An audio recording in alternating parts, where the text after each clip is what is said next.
کوئی کام کر رہا تھا تو کچھ مٹی زیادہ لگ گئی ہے، تو آپ جتنی مرضی جتن کریں وہ کسی کو ملنے کے لیے تیار کیوں؟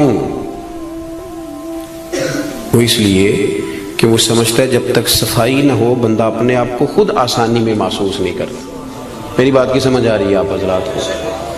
جس کا بٹن ٹوٹ جاتا ہے نا محفل میں، اس کی ساری توجہ محفل پہ نہیں ہوتی، اپنے بٹن پہ ہی ہوتی، حالانکہ کوئی بھی نہیں دیکھ رہا، کسی کو پتہ بھی نہیں، لیکن وہ بار بار غور کرتا ہے کہ یار ایک بٹن میرا کام ہے، کسی کی نظر پڑے گی تو کوئی کیا سوچے گا، اور گھر جا کے بھی وہ پریشان ہوتا ہے کہ تم نے یہ کیا میرے ساتھ سلوک کیا، آج مجھے وہ والی ویسٹ کوٹ دے دی جس کے 3 بٹن ہی کوئی نہیں تھے۔ میری بات کو سمجھیے گا، یہ اور آپ جتنے مرضی بڑے ہیں آپ اپنے آپ کو بڑا محسوس نہیں کرتے۔ کپڑے ان دھلے پڑے تھے، دھونے والے تھے، حضور گھر تشریف لے آئے۔ اللہ کے رسول صلی اللہ علیہ وسلم نے فرمایا عائشہ انہیں دھو ڈالو۔ کپڑے جب دھل جاتے ہیں تو اللہ کی تسبیح کرنے لگ جاتے ہیں، یہ جب دھل جاتے ہیں تو اللہ کی تسبیح کرتے ہیں۔ صفائی ایک بڑا ضروری کام ہے، اور نبی پاک صلی اللہ علیہ وسلم نے اس کو پسند کیا ہے۔ ایک شخص حضور کے قریب سے گزرا تو اس نے بکھرے ہوئے اس کے بال تھے اور بڑے اس کی پراگندہ حالت تھی۔ کچھ لوگ آرٹیفیشل درویش بھی بن جاتے ہیں،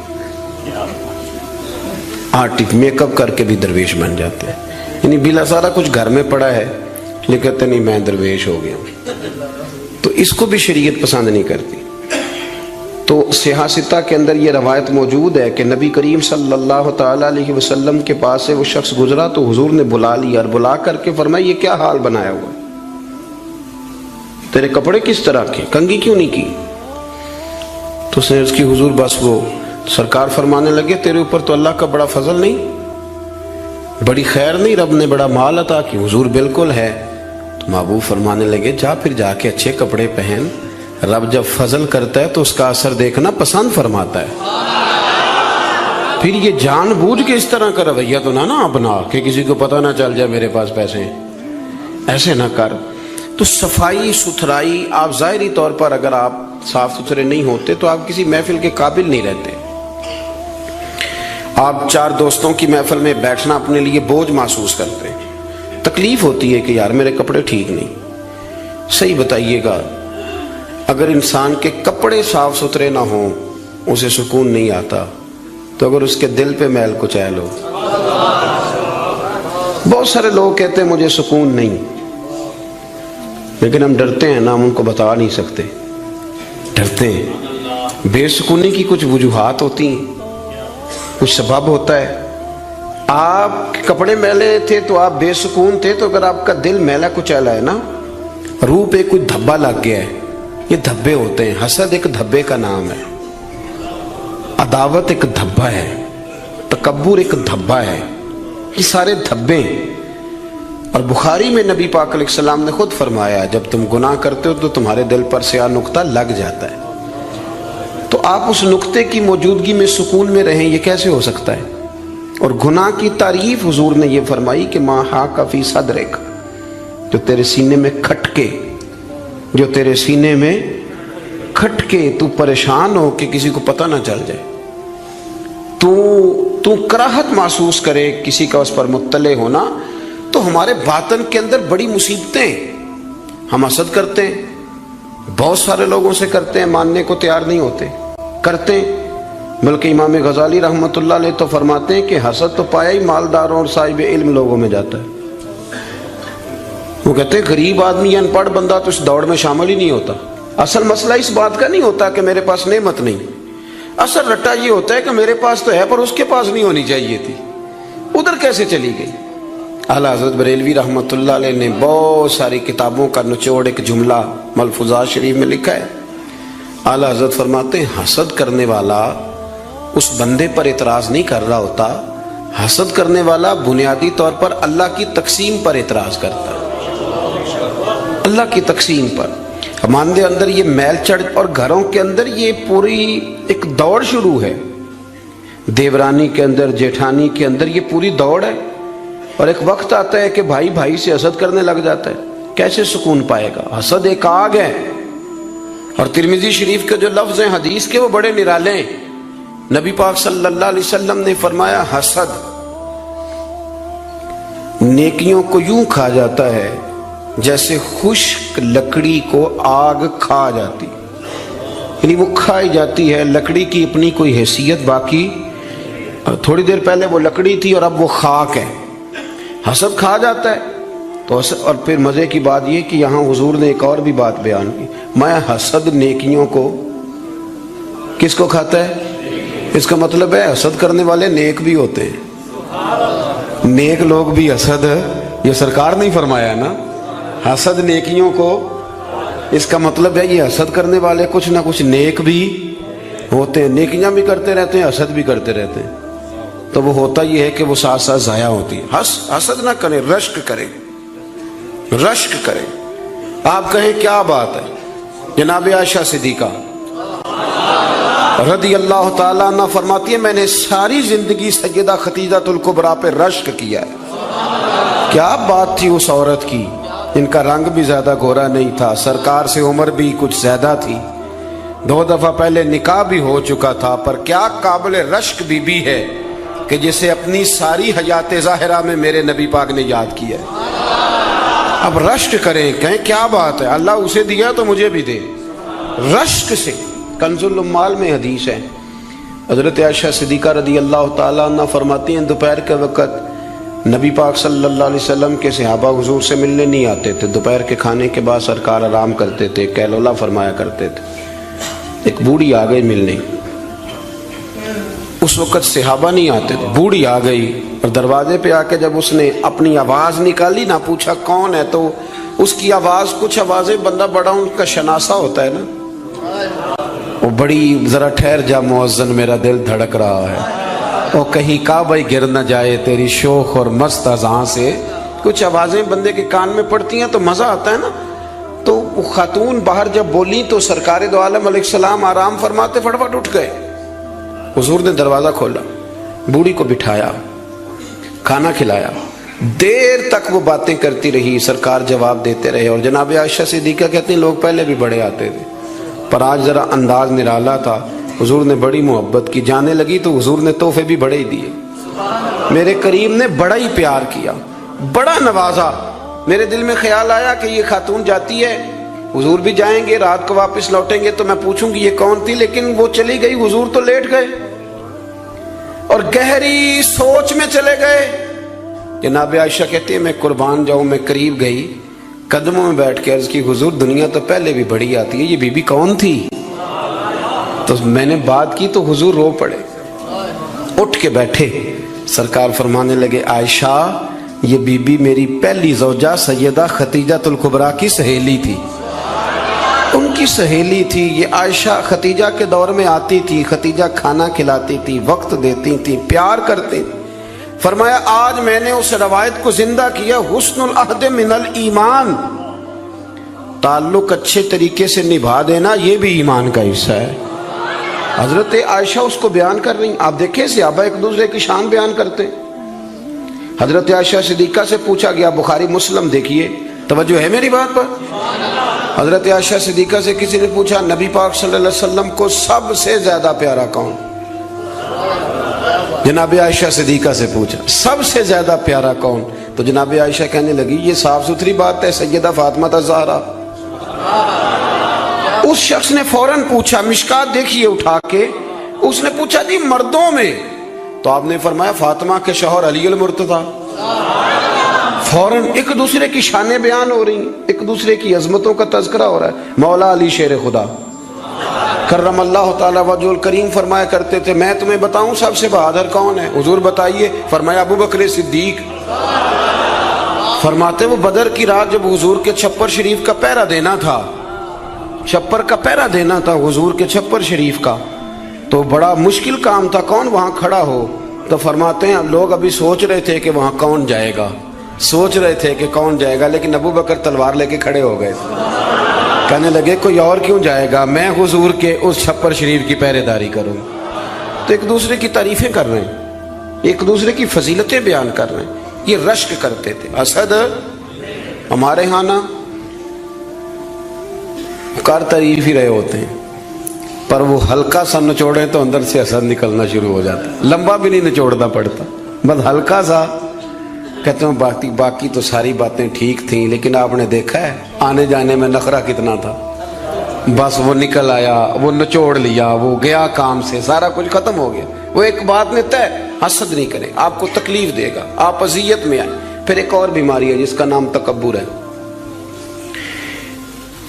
یوں جھک کے ملنے کا نام عاجزی نہیں, بلکہ حضرت سعدی فرماتے ہیں میں نے بڑے جھکے ہوئے دیکھے ہیں, گردن جھکی ہوئی ہے, دل بڑا اکڑا ہوا ہے.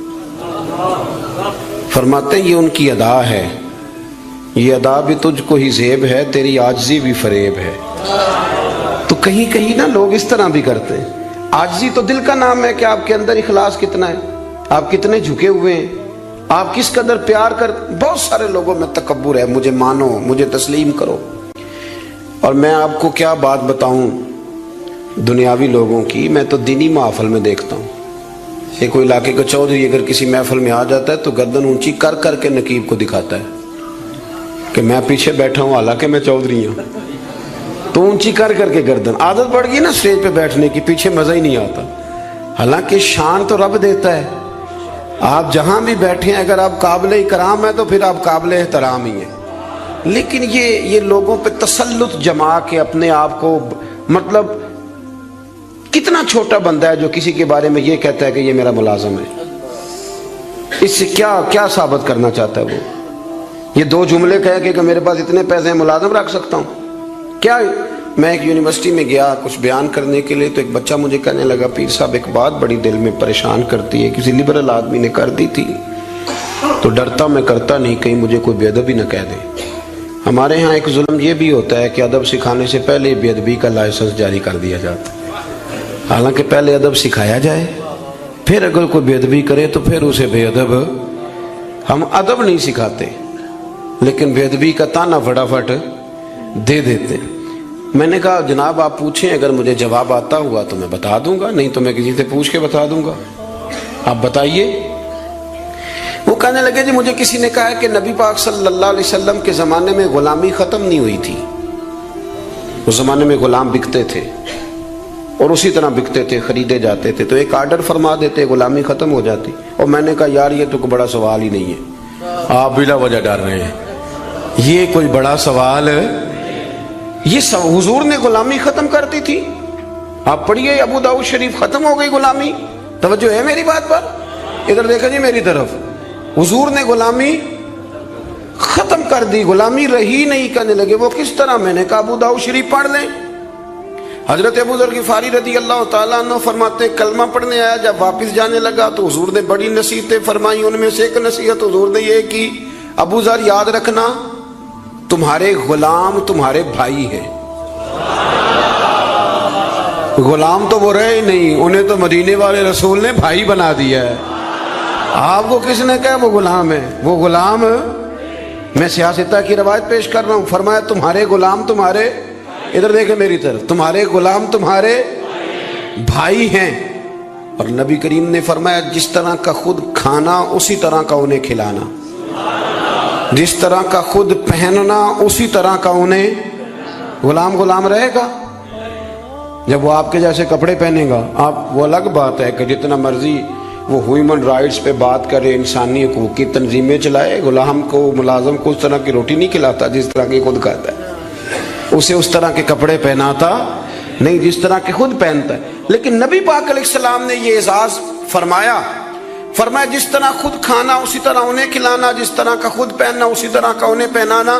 اور حدیث کا آخری جملہ یہ ہے کہ سرکار فرمانے لگے ان کی طاقت سے زیادہ ان پر بوجھ نہ ڈالنا, اور اگر کبھی انہیں کوئی ایسا کام بتاؤ جو ان کی طاقت سے زیادہ ہو تو پھر اس کام میں ان کی مدد بھی کرنا.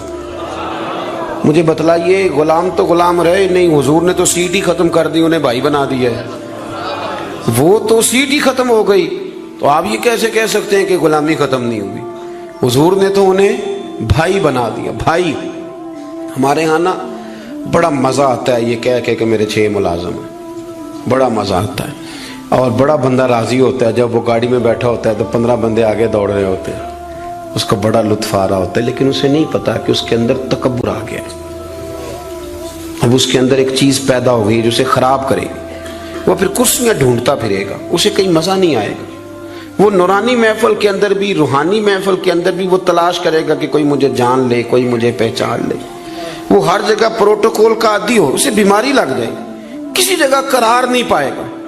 وہ کہے گا پتہ نہیں مجھے سکون کیوں نہیں آ رہا۔ بھائی سکون تو آتا ہے چھپ جانے میں، سکون تو جاتا ہے کسی کونے میں جا کے اللہ اللہ کرنے میں، کسی کونے میں۔ بابا بلے شاہ صاحب، بابا صاحب رحمت اللہ علیہ فرماتے ہیں میں نے اعتکاف کبھی قصور میں نہیں کیا، اس گاؤں میں جاتا تھا جہاں مجھے جانے کوئی نہ، چلو 10 دن تو میں الگ ہو کے اللہ اللہ کر لوں۔ کہتے میں وہاں جا کے اعتکاف کرتا تھا، یہاں تو سارے ہاتھ چومنے والے تھے، اکثر کہا کرتے تھے اٹھ بلیا چلو تھے وسیے جتھے وس دینی سارے انے، اٹھ بلیا چلو تھے وسیے جتھے وس دینی سارے انے، نہ کوئی ساڈی ذات پچھانے نہ کوئی سانو منے۔ کبھی ایسی جگہ بھی تو جانا چاہیے نا۔ اور بڑے ناز سے میری طرح کے بندے بھی کہہ رہے ہوتے ہیں وہ تو کونے تو آ کے میرا نام پوچھے پہنچ جاؤ گے۔ وہ کبھی اپنے آپ سے پوچھ تو صحیح کہ یہ تو کہاں مبتلا ہو گیا، یہ شہرت، یہ شور شرابے، یہ آنا جانا۔ مزہ تو تب ہے کہ صبح قیامت آپ کو پردوں میں ڈال کے کہہ دیا جائے کہ جا تیری پردہ پوشی کی، تیرا عیب نہیں کھولے جائیں گے، بغیر حساب جنت میں چلا جا۔ یہاں یہ شور کرنا، اپنا آپ دکھانا، اپنا آپ بتانا، یہ تو علامت تکبر ہے۔ تھوڑا سا نیچے رہیں۔ یہ ہوتا ہے کئی دفعہ کہ انسان کچھ اللہ تعالیٰ اسے وقار دے دیتا ہے تو اس کا قد اونچا ہو جائے، اس کی سیٹ اونچی ہو جائے، لیکن دل اس کا سکون میں رہے۔ امام غزالی روایت لائے ہیں، حضرت حذیفہ بن یمان رضی اللہ تعالیٰ عنہ فرماتے ہیں میں اپنے قریب محبوب علیہ السلام کے ساتھ نہ سفر کر رہا تھا، گرمی کا موسم تھا، سفر کرتے کرتے ہم ایک باغ کے قریب سے گزرے تو سامنے کنواں نظر آیا۔ حضور فرمانے لگے حذیفہ یار گرمی بڑی ہے، غسل نہ کر لیں؟ میں نے کہا حضور بڑی بات ہے، کر لیں۔ کہتے ہیں سرکار کنویں کے قریب گئے تو کپڑوں سمیت غسل کرنے لگے، پھر بھی مجھے فرمایا کہ ذرا چادر نہیں تان لیتے؟ میں ذرا پسند نہیں کرتا کہ یہ گرمیوں میں ہمارے بچے جس طرح کا لباس پہنتے، یہ تہذیب کے مطابق نہیں، تہذیب کسی اور چیز کا نام ہے۔ آپ ذرا کھلا لباس پہنیں اور آپ ذرا کچھ چیزوں کو چھپائیں، آپ مہذب لگیں گے، آپ مناسب لگیں گے۔ کالی بنیان پہن کے تو گلی میں نکل جانا، گلی میں کیا گھر میں بھی بیٹیاں ہوتی ہیں، بہنیں ہوتی ہیں، کیوں اس طرح کا لباس پہنتے ہیں جو غیر مناسب محسوس ہو؟ حضرت حذیفہ بن یمان رضی اللہ تعالیٰ عنہ فرماتے ہیں حضور کپڑوں سمیت غسل فرما رہے تھے، پھر بھی مجھے فرمایا چادر تان لو۔ توجہ ہے میری بات پر؟ یہ نوجوان ذرا زیادہ غور کریں کیا عرض کر رہا ہوں۔ کہتے میں چادر تان کے کھڑا ہو گیا، حضور غسل کرنے لگے تو پانی ٹھنڈا تھا، گرمی بھی بڑی تھی، حضور کو نہ ذرا لطف آیا تو فرمانے لگے تھوڑا اور نہ نہا لوں؟ میں نے کہا حضور نہائیں۔ کہتے ہیں سرکار کو اور لطف آیا، فرمانے لگے ذرا اور نہ نہاؤں؟ میں بڑا مطمئن تھا، بڑا راضی تھا کہ مجھے نوکری کا موقع مل رہا ہے۔ کہتے ہیں ایک دو دفعہ سرکار نے فرمایا، پھر حضور بس کرنے لگے تو میں نے کہا حضور تھوڑا اور غسل فرمائیں، گرمی بڑی ہے۔ کہتے سرکار اور غسل کرنے لگے، خاصی دیر حضور نہائے، غسل فرمایا، فارغ ہو گئے نا جب، میرا کلیجہ بڑا ٹھنڈا تھا کہ میں نے نوکری کر لی۔ جب فارغ ہو گئے تو حضور مجھے فرمانے لگے چل اب تو غسل کر۔ اگر روٹی بچ جائے تو بندے ڈرائیور کو بھیج دیتے ہیں، اگر کبھی بچ جائے۔ چلیں آپ نے کون سا مجھ سے ناراض ہونے، آپ تو اپنے ہیں۔ اگر کوئی دیگ بڑھ جائے تو مدرسے بھیج دیتے ہیں کہ وہ اس کو کہتے آپ یہی ہیں کہ اس کے پیروں کے نیچے فرشتے پر بچھاتے ہیں، یہ بھی آپ کہتے ہیں کہ حافظ جی آپ کی بڑی شان ہے، آپ نماز پڑھاتے ہیں، پر دیگ وہ بھیجنی ہے جو بچ گئی، وہ آپ بھیج دیں۔ بچ گئی ہے، وہ زیادہ تھی تو ہم نے کہا چلو بچوں کو دے دیتے۔ یہ اعزاز نہیں دیا، دیکھ دے دی پر آپ نے عزت نہیں دی، وقار کا مزہ نہیں آیا اس کا، یہ کوئی سرور والا کام نہیں۔ میرا ایک دوست مجھے ایک دن کہنے لگا حضرت جی اگر کوئی ٹائم ملا نہ نکلا تو میں آؤں گا۔ میں کہ یار نہ آئیے دا کوئی مزہ ہے، ساڑھے کو تو ٹائم کٹ کے آنا یار، حد ہو گئی۔ تو کہے کہ میں بڑا مصروف ہوں پر آپ حکم تو کرے، میں سویرے ہی آیا۔ یہ کیا بات آپ نے، اسی کو بچے کچھ ٹائم آ لیا ہمارے پاس تو آ، تھوڑا سا سارا کچھ چھوڑ چھاڑ کے پتہ چلے کہ تو آیا ہے۔ میری بات کی سمجھ آ رہی ہے؟ میرے عزیز بات کو سمجھنا ہے آپ نے۔ حضرت حذیفہ بن یمان رضی اللہ تعالیٰ عنہ فرماتے ہیں کہ جب حضور غسل فرما چکے تو کہنے لگے اب تو غسل کر. کہتے ہیں میں غسل کرنے لگا تو سرکار نے فرمایا چادر مجھے دینا میں تان کے کھڑا ہو جاؤں. یعنی نبی کریم کی بات کر رہا ہوں. وہ ساری زندگی پیر صاحب نوکری کراتے رہتے ہیں, مرید پہ چڑھ جائے نا قرضہ تو کہتے ہیں اس کا ذاتی معاملہ ہے. تو جب تیرے گھر جھاڑو دے رہا تھا پھر نہیں ذاتی معاملہ تھا؟ تھوڑی تو بھی پیار کر لے, کبھی تو بھی ان کے ساتھ کہہ. وہ میرے ایک دوست ہیں پیر صاحب, تو عرس پہ میں گیا ہوا تھا تو ان کا بچہ وہ اپنے بیٹے سے پوچھتے ہیں کہ پتر وہ دال والا جو دیگ ہے وہ گرم ہی ہے نا؟ کہنے لگا ابا جی بس ٹھیک ہی ہے چل جائے گی. یعنی گرم کرنا بھی پسند نہیں صاحبزادے کے لیے. ابا جی چل جائے گی. تو پیر صاحب نے بڑا اچھا جملہ کہا, کہنے لگے پتر جب تو مریدوں کے گھر جاتا ہے تو تیرے ساتھ یہ سلوک کرتے ہیں؟ اس طرح تو نہ کر یار, کم از کم تیرا زور لگے گا ایک آرڈر ہی کرنا ہے ذرا گرم ہو جائے. پر ہم سمجھتے نہیں نا چیزوں کو. الا ماشاءاللہ اچھے لوگوں کی بات نہیں کرتا. میرے بھائی حضرت حذیفہ بن یمان رضی اللہ تعالیٰ عنہ فرماتے ہیں قربان جاؤں کریم رسول نے چادر تان لی, میرے لیے چادر تان لی, میرے لیے. تو امیر حرم میں فقیر بے نوا, تو کجا من کجا. یعنی میرے لیے چادر, میں گلیاں دا روڑا کوڑا تے میں نو محل چڑھایا ہے سانیاں. حضور نے چادر تان لی, کرنا غسل. اگر مجھے گرمی لگ رہی ہے تو تجھے بھی تو لگ رہی ہے نا. حضرت حذیفہ بن یمان کہتے ہیں میں نے کہا حضور میں بغیر چادر کے, فرمایا نا میں کھڑا رہوں گا تو کر غسل.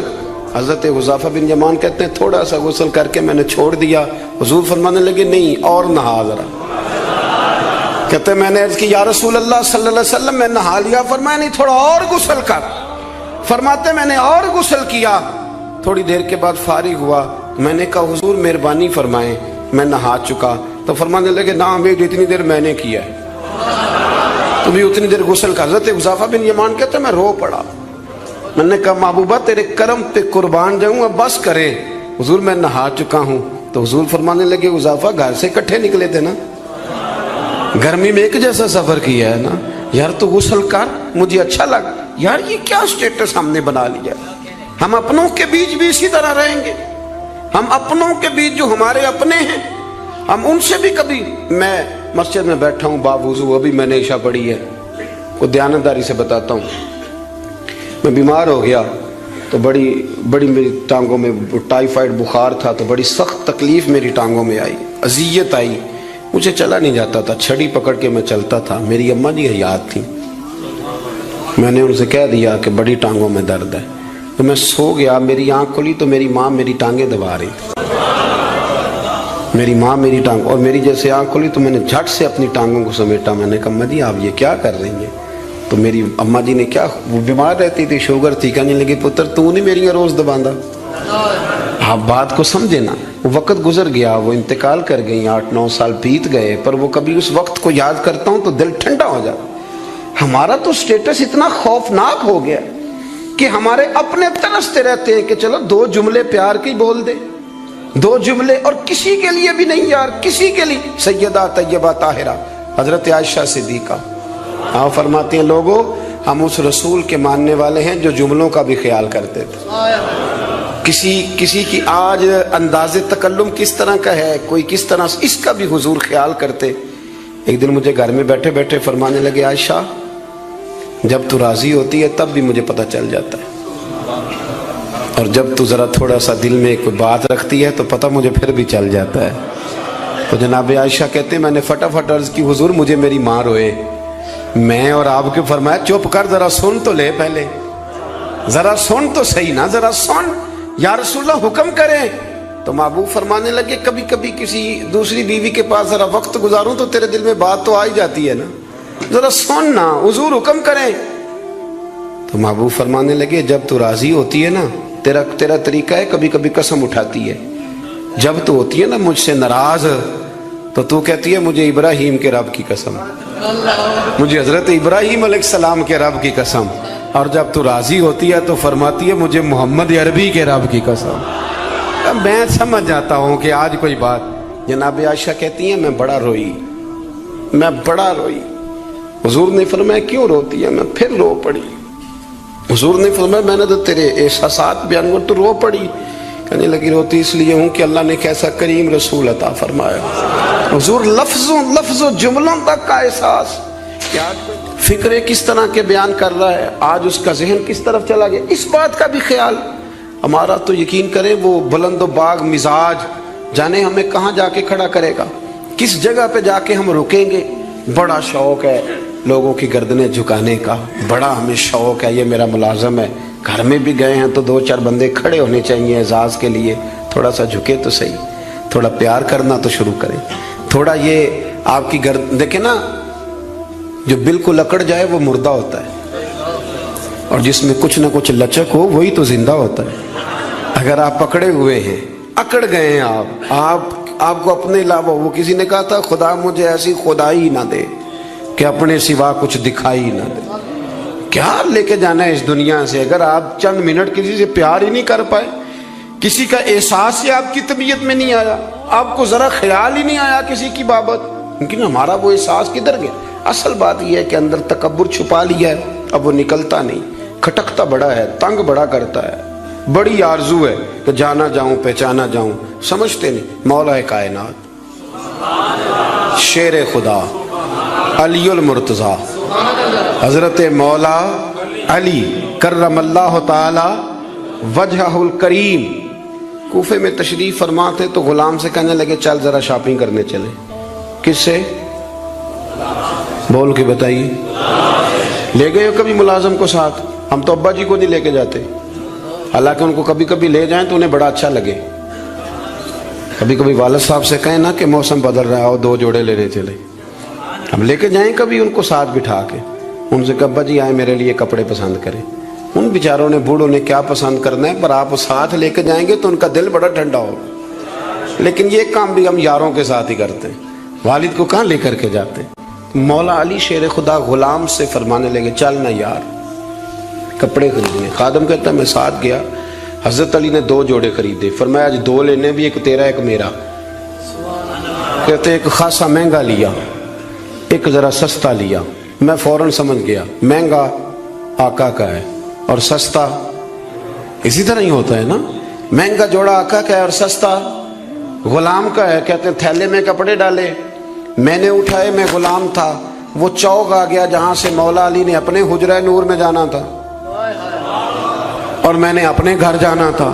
فرماتے ہیں وہ جگہ آ گئی، شیر خدا رضی اللہ تعالیٰ عنہ فرمانے لگے کہ لیا پتر میرے والا جوڑا مجھے دے دے، لا وہ میرے کپڑے مجھے دے دے۔ تو کہتے ہیں وہ بڑی ڈیفینیٹ تھی بات تھی، میں نے اسی وقت نکالا مہنگا جوڑا، جناب علی کو تھمایا تو حضرت علی فرمانے لگے یہ تو نہیں میرا۔ باتیں مزے کے لیے سنتے ہیں صرف، اگر ان کے سننے میں اتنا مزہ ہے تو اس پر عمل کرنے میں کتنا مزہ ہوگا، یہ بھی تو کبھی آپ محسوس کریں نا۔ حضرت مولا علی شیر خدا فرمانے لگے یہ نہیں میرا تو وہ دوسرا ہے۔ وہ کہتا میں نے ایک فلسفہ بیان کیا، ایک علت بیان کی، ایک لاجک میں نے بیان کی۔ میں نے کہا حضور آپ مہنگا پہنے کیونکہ آپ آقا ہیں، اور میں سستا پہنوں گا کیونکہ میں۔ تو حضرت علی نے فوری طور پہ حکم نہیں لگایا کہ نہیں تو دوسرا مجھے دے، عالم تھے نا، تو اس نے علت بیان کی تو پہلے اس کا وہ سبب توڑا، پہلے اس کی اس بات کا جواب دیا۔ دلیل کا جواب دلیل سے دینا چاہیے نا، کئی دفعہ لوگ دلیل کا جواب گالی سے دینے لگتے ہیں، یہ طریقہ غلط ہے۔ حضرت علی سے اس نے کہا ایک علت بیان، ایک سبب بیان، کہنے لگا حضور آپ چونکہ آقا ہیں تو آپ جوڑا پہنے مہنگا، آپ کپڑے استعمال کریں مہنگے، میں چونکہ غلام ہوں تو میں استعمال کروں گا سستے۔ تو حضرت علی کہنے لگے تو یہ والا فلسفہ نہ بیان کر، تو میرے والا کر، میں تجھے بتاتا ہوں ایک سبب وہ والا لگا لے، یہاں وہ حکم لگا۔ اس نے کہا حضور وہ کون سا؟ فرمانے لگے تو سستا مجھے دے نا کیونکہ میں بوڑھا ہوں،